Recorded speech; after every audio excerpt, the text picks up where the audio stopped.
Good day and welcome back to another DBZ Dokkan Battle video. So in this video we are going to take a look at the Dokkan Butoden Event. This event only has 4 stages which each give a stone, and its main purpose is to farm the Butoden Goku and Butoden Vegeta. So both of these guys are pretty good. They have their easy A's as well, which we'll do in another video. But they recently got their awakenings and they look really good. They can fit in on Goku Family and Pure Saiyan teams, so they look really solid. Before you begin, just take note that you do get copies of them from the missions, and that is for basically raising their SA level and awakening them. So please keep that in mind when you are farming copies of them, as obviously you don't want to farm too many copies of them since you get a couple from the missions. So just bear that in mind. You get 5 of them, from the missions, so just keep that in mind. And then also you're going to need to farm in total 19 copies of the card. You're going to need 14 copies for the card to rainbow it and have its SA maxed, and then you are going to need to get a second copy of the card, raise it to SA level 5, and then you're going to need to keep that for when you easy A them. So yeah, but the music's great. I love the remixed soundtrack, and obviously the art style is really cool. They are April Fool's cards, but they're really cool and they're really good looking. So I think they're well worth the time and effort, and they're actually really solid now for players who want to take on Pure Saiyan's SPR, who want to take on the the Goku's Family SPR, the Vegeta's SPR. These guys are pretty solid in general, super class as well, and being free to play cards, they can be used for plenty of events, prime battle farming, so they have plenty uses, and they're now pretty solid for Ultimate Clash. So definitely farm them, they're well worth your time. Yeah, I definitely wouldn't say no to them. So you obviously stage 3 and 4 are now to get their Dokkan medals. You get the Vegeta from stage 3, and you get the Goku's medals from stage 4.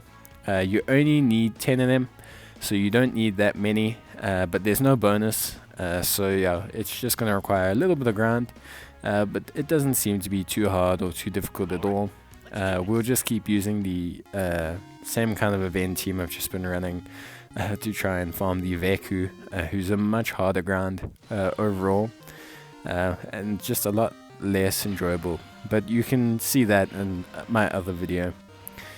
But yeah, the music's really great. I really love the art style of these cards. I'm really glad that they're continuing to easy A the Halloween and April Fool's cards. I think it's really cool how much time and effort they put into guys like this, even though it's small kind of little kidding things. I just think it looks really great, and I think it's something you can only find in games like this. Oh, bit of a voice crack there, but it's okay, we'll keep going. So yeah, but the missions are pretty straightforward. You get an extra stone as well for awakening them now. So obviously, yeah, it's best to do this event. You get quite a few stones from raising their SA and all of that, and then you also get a couple stones from awakening them now. So it's pretty good. It's pretty stone efficient 4-stage event, and then yeah, the main thing also is to actually grind their orbs. You get free orbs for these cards. So yes, free to play players, if you are doing this event for the first time, you can get them. You do need to get their orbs. It is 6,480 small orbs, 3,240 medium orbs, and I think it is 383 large orbs that you will need to complete these units. That is the standard for most free-to-play units. Farming their orbs is not too difficult, so you just need to do stage 1 for the small and medium orbs, and you need to do stage 2 for the large orbs. So you can do stage 1 while you are farming for the Vegeta, and then you can do stage 2 while you are farming for the Goku. So it's pretty straightforward. Like I said, nothing too strange or difficult. You will see the orbs pop up on the map, and then you can obviously click through them and select them. It doesn't seem like there are any question marks. I did not see any And while you're farming the copies for the SA, you should get more than enough orbs for the characters. It's really straightforward. So yeah, free orbs means basically no investment, and it will actually help you finish your special missions for the campaign going on. Also, if this event's ever up and there are special missions to spend orbs, you can easily just come farm one copy of a card here and farm its orbs, and then clear out that special mission without using any of your own potential orbs, which is really good, and just gives us a whole option as free-to-play players to orb something, or maybe save our orbs for later, which is obviously always important when you're dealing with limited resources or you're working on a box, to save your orbs for the cards that really matter. But yeah, so like I said, from stage 1 obviously the small and medium orbs drop, and from stage 2 the large orbs drop. So just keep that in mind as well while you're doing the event. You don't want to catch yourself out and farm too many of one orb. I think the small orbs, well, we'll see right now. Yeah, the small orbs are on the left and the medium orbs are on the right. So it's very straightforward. You don't need to get confused or anything. You'll know straight away exactly where all the orbs are. And then I think Vegeta also has a chance to drop himself as well.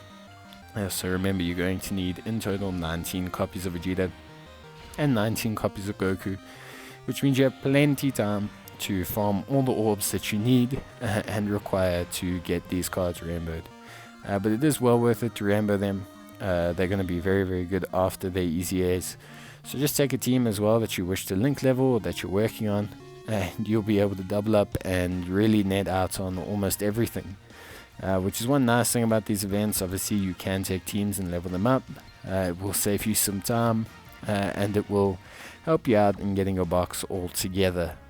But yeah, that's about it for this event. What we'll do is we'll come back when we have the cards done and awakened, just so we can take a very brief look at them and claim the rewards. And then yeah, we will do a review on these two units. I will do a review on them, a very brief review video on them, just so we can see what kind of numbers they're putting up and what kind of damage they're outputting. But yeah, they very solid. I don't think we're going to have any problems with them. I think every player should go and farm them. I think they're well worth your time, they're well worth your trouble. Yeah, I really don't see a single problem with any of these guys. Yeah, definitely go farm them. In terms of the Vegeta, he's obviously on the Inhuman category, Inhuman Deeds category team, and Goku is on the low class Warriors team, I believe, which, you know, is important. Just to quickly obviously show you guys, this is the other event. You can go to the side here, so you can go straight to Goku if you just need farm as SA, but you can go to the side, very similar to the Vegeta event, and just pick up whatever orbs you need at the time. So they've obviously designed the stage to allow for you to quickly gather either one or either or. Obviously, if you go in and farm the copies, just grab the orbs every single time. If you have them rainbowed like me and you're just farming copies for their EZA, then go and grab the EZA version of them as soon as possible, and get your copies done. So just go straight to the Goku or the Vegeta fight and don't waste your time dealing with any of the other nonsense. But yeah, that's gonna be it in terms of farming this event. We'll cut back once I have them awakened, just so we can take a look at how they are looking. Overall, I think they're gonna be pretty good. So yeah, let's jump back.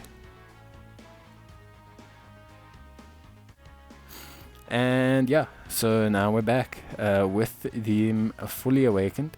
Well, we're about to awaken them. So Goku, obviously we're awakening with our 10 medals here, which is great. We'll just train him quickly. Stats look decent, kind of free-to-play-ish stats for a Rainbow unit. Obviously his EZA will push them up a little bit higher, which means he will or should have 10,000 defense or so when he is at max, which is not bad. It means that EZAs are not going to be as great, but I mean, yeah, they are going to have some decent stats, and they do look pretty good. Obviously they have changed slightly They're gonna stack on 4 turns from their essay, and their essays have improved slightly, but we'll take a look at them in closer detail in their EZA, as that's kind of side by side with these guys. But yeah, cool guys. Thank you so much for watching, and I'll see you in the next video. But until then, stay safe, cheers, and bye.